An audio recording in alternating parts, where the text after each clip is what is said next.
बिस्मिल्लाहिर्रहमानिर्रहीम। अस्सलामु अलैकुम माय डियर स्टूडेंट्स। उम्मीद करती हूँ आप तमाम लोग खैरियत से होंगे।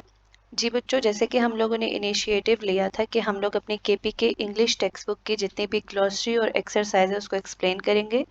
तो अल्हम्दुलिल्लाह हम उसको डेली लेकर चल रहे हैं और आज हम अपने चैप्टर नंबर 6 पर पहुंचे हैं, सेकेंड ईयर के इंग्लिश केपी के टेक्स्ट बुक के। ठीक है, सो हम देखते हैं, इसको एक्सप्लेन करते हैं। और सबसे पहले हम ग्लॉसरी देखेंगे। ठीक है, ग्लॉसरी हमारी छोटी सी है आज की। पहला वर्ड ग्लॉसरी का है एम। तो बच्चों, एम किसे कहते हैं? एम कहते हैं आपके मकसद को, आपके ऑब्जेक्टिव को, आपके इंटेंशन को, आपके गोल को। ठीक है, आपका जो मकसद होता है इसे एम कहा जाता है। दूसरा है बेयर। बच्चों, बेयर का मतलब होता है बर्दाश्त करना, एक्सेप्ट करना है। ठीक है, आपके हिस्से में कोई तकलीफ आई है, मुश्किलात आई हैं, आप उसे बेयर कर रहे हैं, आप उसे एक्सेप्ट कर रहे हैं, आप उसे बर्दाश्त कर रहे हैं। ठीक है, बर्दाश्त सही करके लिख देती हूँ। ठीक हो गया। To accept. Common touch. अब बच्चों, कॉमन टच का क्या मतलब है? ये मीनिंग मैंने लिखा है कॉमन टच का। कॉमन टच का मतलब होता है ability to get along with ordinary people. For example, आपके अंदर आम लोगों के साथ रहने की, बर्दाश्त करने की, ठीक है, उनकी तरफ अच्छा सोचने की, अच्छा करने की एबिलिटी जो होती है, इसको हम कहते हैं कॉमन टच। ठीक है, मीन्स आम लोगों के लिए बासिक कशिश होने की ज़ाती सिफ्त। आम लोगों के लिए आप क्या हैं? एक अच्छे इंसान हैं। आपके अंदर आम लोग जो है वो आपके लिए कशिश फील कर रहे हैं कि आपके साथ बैठें, आपके साथ बात करें, आपके साथ अपना गम शेयर करें। क्यों? क्योंकि आपके अंदर एक कॉमन टच पाया जाता है। आप तमाम लोगों के साथ अच्छी तरीके से बर्ताव करना जानते हैं। फोर्स। तो बच्चों, फोर्स एनिमीज को कहते हैं, दुश्मनों को। ठीक हो गया। देन आ जाता है गिव अवे। तो गिव अवे एक फ्रेजल वर्ब है जिसको कहते हैं अलाउ करना, इजाजत देना। गिव अवे, इजाजत देना। फिर आ जाता है हीप। तो हीप ढेर को कहते हैं, पाइल को कहते हैं, पाइल अप। ठीक है, जैसे आप लोगों ने वो क्लोरोपास्ट में पढ़ा है कि सिस्टर ने pile up with each other. ठीक है, एक दूसरे के ऊपर पाइल अप, वो पाइल अप बने हुए हैं, पाइल बनाई हुई है उन्होंने। ठीक है, स्टैक अप हुए हुए हैं, कुछ इस तरह का स्टेटमेंट है। तो हीप का मतलब क्या होता है? ढेर बना हुआ, कलेक्शन। ठीक है, उसके बाद इम्पोस्टर्स। तो बच्चों, इम्पोस्टर उन लोगों को कहते हैं जो झूठ बोलने वाले लोग होते हैं, रॉक्स। ठीक है, दगाबाज, धोखा देने वाले, सामने से कुछ और पीछे से कुछ और, दगा करने वाले, झूठ बोलने वाले, धोखा देने वाले। उसके बाद बच्चों, imposters people who pretend to be other people showing a false identity. ठीक है, ये मैंने नीचे नेव्स का लिख दिया। तो नेव्स भी बेसिकली इम्पोस्टर्स का ही सिनोनिम है।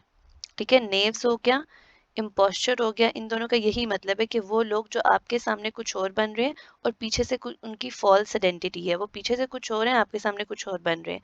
पीछे से चुरी, आगे से मीठी जुबान। इसी तरह नेव्स, KNAVES, नेव्स का मतलब भी यही है कि वो आपको क्या है? लेइंग मैन, झूठ बोलने वाले। ठीक है, दगाबाज, रॉक्स। फिर मेक अलाउंस। ठीक है, अलाउ करना, यानी परमिशन देना, अलाउ करना। Pitch and toss. तो बच्चों, पिच एंड टॉस का क्या मतलब होता है? कि a game of skill and chance, breathe a word, tell a secret, talk about something. For example, आप टॉस करते हो, एक सिक्के को आप फेंकते हो। ठीक है, और फिर जिस जिस बंदे का नंबर आता है, फॉर एग्जाम्पल मैंने चांद सेलेक्ट किया और आपने सेकंड वाली साइड सेलेक्ट की और फिर मेरा चांद आ गया, तो आप क्या करेंगे? आप मुझे कोई काम देंगे, कोई, मैं आपको कोई टॉक, आपसे कुछ पूछ सकती हूँ, कोई सीक्रेट पूछ सकती हूँ, कोई काम करवा सकती हूँ। ठीक है, तो ये इस तरह का। या फॉर एग्जाम्पल कोई गेम खेल रहे हैं तो पहली बारी मेरी हो जाएगी। तो पिच एंड टॉस का ये मतलब है, जो एक स्किल बेस्ड गेम है। Serve your turn. Serve your turn का मतलब होता है कि अच्छे तरीके से पेश आओ, यूजफुल रहो, हेल्पफुल रहो, दूसरों की मदद करते रहो। सर्व योर टर्न, अपनी बारी का जो ड्यूटी है उसे पे करो। इसका ये मतलब भी आप ले सकते हो कि हर इंसान के ऊपर कुछ दुनिया में फर्ज है, दूसरों की खिदमत करना, दूसरों की मदद करना। तो सर्व योर टर्न, आप अपने हिस्से का काम करो, हेल्प करो, हेल्पफुल रहो, बी यूजफुल। साइन्यू। साइन्यू एक नाउन है जिसका मतलब होता है नस, नर्व। ठीक है, ऐसी स्ट्रॉन्ग टिश्यू जो कनेक्ट करता है मसल को बोन के साथ, तो उसे नस कहते हैं। उसके बाद है स्टूप। तो बच्चों, स्टूप क्या होता है? हम कहते हैं ऐसे मुड़ा हुआ, बेंड हुआ हुआ, स्टूपी सा। ठीक है, फिर है ट्रम्फ। ट्रम्फ मीन्स फतह करना, कामयाबी पाना, सक्सेस पाना, विक्ट्री पाना, फतह। ठीक है, देन है विल। विल बच्चों किसे कहते हैं? मर्जी के मुताबिक, ठीक है, आपकी राय के मुताबिक, आपकी मर्जी के मुताबिक। डिटर्मिनेशन। विनिंग्स, विनिंग्स किसे बोलते हैं बच्चों? जब गेम में आप कोई पैसा जीतते हो तो आप उसको विनिंग्स का नाम दे देते हो। ठीक है, money date is one in game. फिर वाइस, दाना शख्स जो होता है, होशियार होता है, स्मार्ट होता है, उसे हम वाइस कहते हैं। फिर बच्चों वॉर्न आउट, वॉर्न आउट का मतलब क्या होता है? तोड़ देना, डैमेज कर देना। जो चीज़ इस्तेमाल हो जाती है उसे हम कहते हैं वॉर्न आउट। गाड़ी के टायर जो होते हैं वो with the passage of time worn out हो जाते हैं, इस्तेमाल हो जाते हैं, यूज हो जाते हैं, खराब हो जाते हैं। ठीक है, सो ये थी ग्लॉसरी। अब हम देख लेते हैं ग्रामर पार्ट। बच्चों ग्रामर पार्ट इंपॉर्टेंट है इसका आज वाला, और थोड़ा सा ट्रिकी भी है, लेकिन इसमें से ना आपको एरर आइडेंटिफिकेशन में से एमसीक्यूज आ सकते हैं। अब देखें, एल्यूमना। ठीक है, एल्यूमना और एल्यूमने। एल्यूमना जो होता है वो सिंगुलर होता है। ठीक है, ये सिंगुलर नाउन है, और इसके साइड पे जो यहाँ पे लिखे हुए हैं ये प्लूरल है। अब एल्यूमना कौन होती है? Female graduate. एक फीमेल ग्रेजुएट को एल्यूमना कहते हैं। अब एल्यूमनाए, ठीक है, ज्यादा सारी फीमेल ग्रेजुएट्स, तो देखें एन ए पे सिंगुलर खत्म हो रहा है और ए ई पर प्लूरल खत्म हो रहा है। इसी तरह ब्लैक पेन ले लेते हैं। एनालिसिस, एस आई एस वाला सिंगुलर होता है और एस ई एस वाला प्लूरल होता है। Analysis, analysis. ठीक है, synopsis, S I S. Synopsis एक रिसर्च का काम होता है, ठीक है, जिसमें एक टॉपिक पर रिसर्च की जाती है। जब बहुत सारी रिसर्चेस की जाएंगी तो उसे हम नाम दे देंगे साइनॉप्सिस। साइनॉप, एस ई एस, सिस। ठीक है, एस ई एस ये प्लूरल के लिए, एनालिसिस में भी, और ए ई प्लूरल के लिए, और यहाँ पे आप देखें S I S N A ये सिंगुलर के लिए। फिर कैक्टस, तो कैक्टाई प्लूरल के लिए। ठीक है, then crisis, S I S singular, S E S plural, C R I S E S, C A C T I, cacti. Then बच्चों क्रेनम, क्रेनम मीन्स एक खोपड़ी। ठीक है, एंड क्रेनिया मीन्स ज्यादा खोपड़ियां, स्कल्स जो होती हैं आपके। ठीक है, क्रेनिया, पता नहीं आपको लिखा हुआ वर्ड शायद नजर नहीं आएगा तो मैं यहाँ लिख भी देती हूँ। करिकुलम, एक सिलेबस, एक करिकुलम। ठीक है, एंड करिकुला ज्यादा, करिकुला ज्यादा। ठीक हो गया। उसके बाद datum, D A T U M, datum. वैसे डेटा का सिंगुलर प्लूरल डेटा डेटा ही होता है, लेकिन ज्यादातर केसेस में हम डेटम और डेटा भी लेते हैं। तो डेटम को हम कहते हैं सिंगुलर और data means plural, D A T A, data plural. Focus, तो और इसका प्लूरल होता है फोकाई। देन फार्मूला, तो आपने ये इंपॉर्टेंट याद रखना है, फार्मूला एल ए पर जो एंड हो रहा है वो क्या है? सिंगुलर, और जो F O R M U L A E पर एंड होता है ना, फॉर्मूले, तो वो हमारे होते हैं प्लूरल। Then fungus, fungi. ठीक है, ये हमारा फंजाई प्लूरल है, फंगस सिंगुलर है। अब इसमें से आपको एरर कैसे बनकर आते हैं? सब्जेक्ट वर्ब एग्रीमेंट में एरर दे देते हैं। लिखा फंजाई होता है, साथ वर्ब सिंगुलर लगा देते हैं, तो हमें तो पता है कि फंजाई प्लूरल है, फंगस के साथ सिंगुलर वर्ब आएगा। Larva, larvae, L A R V A E, ये हमारा बन जाता है प्लूरल लार्वा का। देन अगला वर्ड है न्यूक्लियस, तो न्यूक्लियस का प्लूरल होता है न्यूक्लियाई, ई आई पर एंड होता है, न्यूक्लियाई प्लूरल। देन इसी तरह रेफरेंडम सिंगुलर है एंड रेफरेंडा प्लूरल है, R E F E R E N D D A, referenda. ठीक है, उसके बाद आ जाता है सिलेबस, तो सिलेबस का प्लूरल होता है सिलेबाई। ये चीजें आपने याद रखनी, ये इंपॉर्टेंट है, बहुत ज्यादा इंपॉर्टेंट है। ये लैटिन वर्ब्स हैं। ठीक है, आपको एस या ई एस पर एंड होते हुए प्लूरल नजर नहीं आएंगे, बल्कि इनका प्लूरल थोड़ा सा डिफिकल्ट होता है जो आपको याद करना है।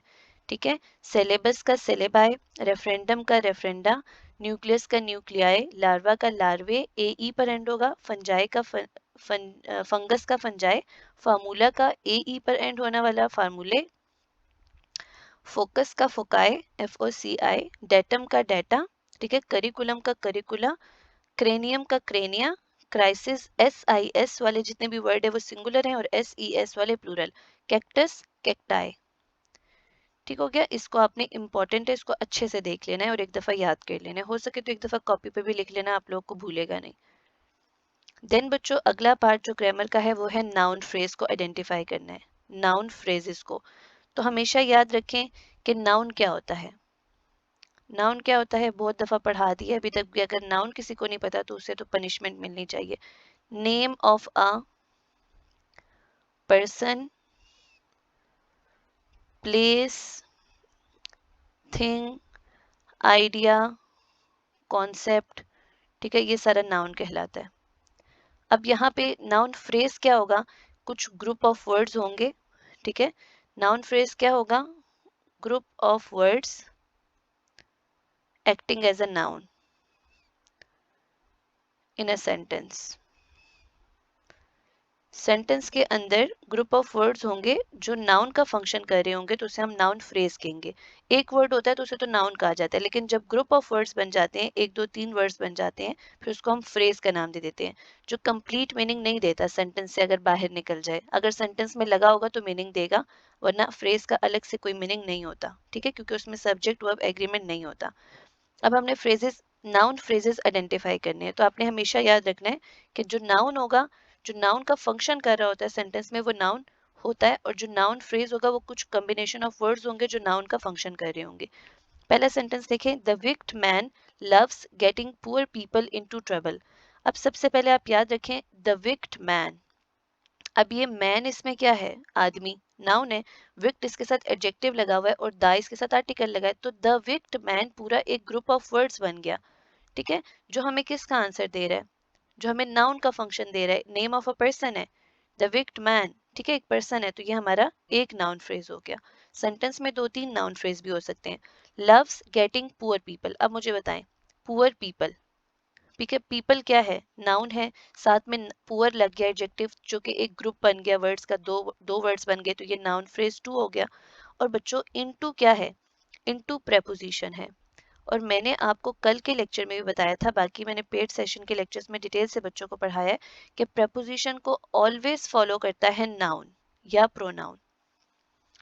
Preposition always followed by noun और प्रोनाउन। तो जब भी प्रपोजिशन के बाद कोई चीज लगी होगी वो नाउन होगी या प्रोनाउन होगी। तो जब हम इनटू ट्रबल की बात करेंगे तो ये दो वर्ड्स बन जाएंगे और ये कहलाएगा नाउन फ्रेज। ठीक हो गया, ये क्या कहलाएगा, नाउन फ्रेज।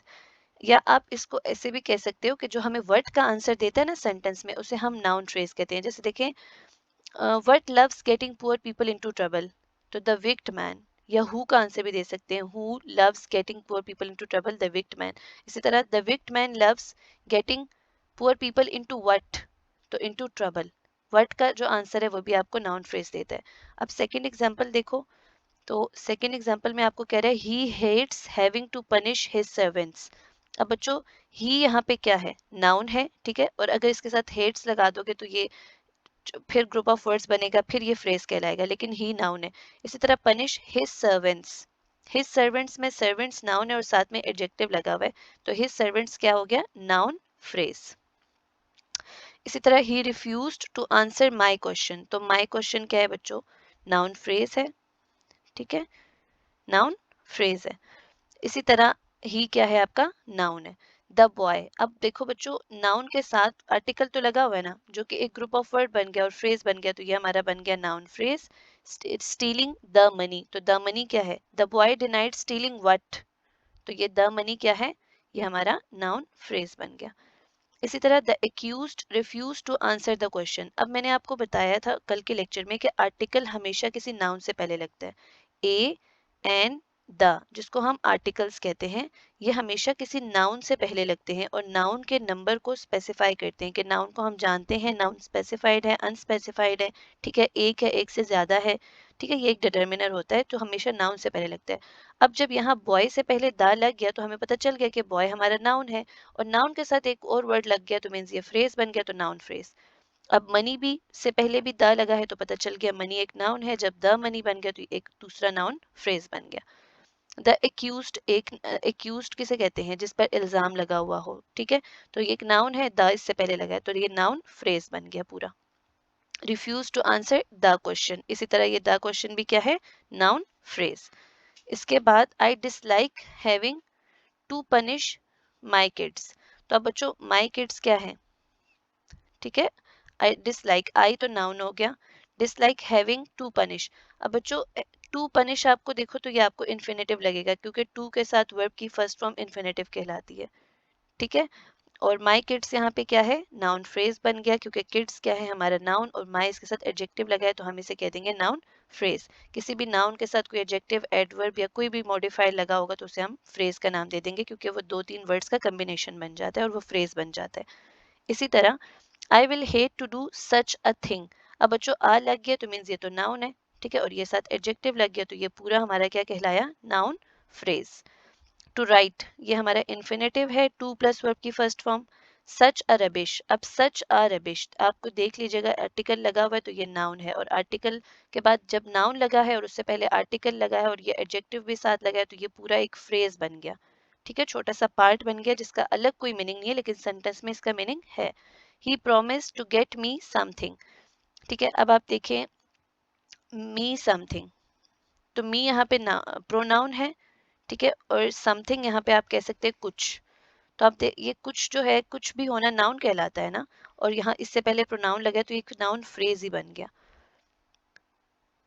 उसके बाद why do you want to meet him, ठीक है, why do you want to meet him, तो यहाँ पे आप नाउन फ्रेज आइडेंटिफाई करें, व्हाट डू यू वांट, ठीक है, व्हाट डू यू वांट, तो टू मीट हिम, व्हाट का आंसर आपको सेंटेंस में क्या चीज दे रहा है, what do you want to meet him. तो बच्चों हमने क्या पढ़ा था, इन्फिनेटिव क्या होता है, टू प्लस वर्ब की फर्स्ट फॉर्म भी तो नाउन का ही काम कर रहा होता है ना सेंटेंस में। जब वर्ब की फर्स्ट फॉर्म के साथ टू लग जाता है तो वो इन्फिनेटिव कहलाता है, और इन्फिनेटिव भी तो नाउन ही होता है ना सेंटेंस में, वर्ब अपना फंक्शन छोड़कर इन्फिनेटिव बन जाता है टू लगाकर अपने साथ और वो नाउन बन जाता है। तो जब हम लोग इस तरह की बात करते हैं कि इन्फिनेटिव भी तो नाउन फ्रेज हुआ ना फिर, ठीक है। उसके बाद you are doing such a thing, तो सच अ थिंग में आप देख सकते हैं आ लगा हुआ है, ये नाउन है तो ये पूरा पार्ट नाउन फ्रेज कहलाया। He is such a kind man, तो आप यहाँ पे इतना एरिया आपका क्या है, he is what such a kind man, तो ये नाउन फ्रेज, और यहाँ पे आर्टिकल लगा है जो बता रहा है कि ये नाउन है, और नाउन के साथ जब दो चीजें और लग गई हैं मॉडिफायर और आर्टिकल तो वो फ्रेज बन गया। They are in the back garden, तो ये आप देख सकते हैं द बैक गार्डन क्या है, इन द बैक गार्डन क्या है, ठीक है, बैक गार्डन तो नाउन है, द आर्टिकल है, जब भी एक से ज्यादा वर्ड्स होंगे तो वो फ्रेज कहलाएगा, और नाउन के साथ कुछ और लगा है तो फिर वो नाउन फ्रेज कहलाएगा। सो बच्चों नाउन फ्रेज क्या होता है, जो नाउन का फंक्शन करता है, और आपने हमेशा कुछ चीजें याद रखनी है कि हमेशा प्रेपोजिशन के बाद नाउन और प्रोनाउन लगा होता है, और किसी भी नाउन और प्रोनाउन से पहले आर्टिकल लगा होता है, ठीक है। तो इन चीजों को जब आप याद रखेंगे, इन्फिनेटिव क्या होता है, जब वर्ब की फर्स्ट फॉर्म के साथ टू लग जाए तो उसे हम इन्फिनेटिव कहते हैं, और वर्ब की फर्स्ट फॉर्म अकेले भी कभी कभी इन्फिनेटिव का काम करती है जब वो नाउन होती है, ठीक है। तो फिर टू राइट भी यहाँ पे हमारा क्या हुआ, to write such a rubbish, ठीक है, to write such a rubbish पूरा पार्ट भी हमारा एक नाउन फ्रेज होगा, ठीक है। तो इस चीज को अपने जहन में रखना है कि इन्फिनेटिव भी हमारा नाउन फ्रेज होता है सेंटेंस में। इस तरीके से आपने नाउन फ्रेजेस को आइडेंटिफाई करना है, और इस तरीके से आप लोगों ने ये singular plural Latin verbs Latin nouns को अच्छी तरह याद कर लेना है, और ये थोड़ी सी जो वोकेबलरी या ग्लॉसरी हमने की है इसको याद कर लेना है। तो इंशाल्लाह ताला आपका ये जो चैप्टर है कवर हो गया, और इस तरीके से हम लोगों ने अपने KPK second year chapter number 6 को आज कंप्लीट कर लिया। अपना बहुत सारा ख्याल रखिएगा। अभी तक अगर आप हमारे चैनल पर आए हैं नए नए और आपने सब्सक्राइब नहीं किया तो सब्सक्राइब कर दीजिएगा, लाइक करना मत भूलिएगा, एंड अपने दोस्तों के साथ शेयर ज़रूर कीजिएगा जो भी आपके साथ सेकेंड ईयर में है, ताकि उनको कुछ ना कुछ इससे फ़ायदा हो जाए। Thank you so much. अल्लाह हाफिज़।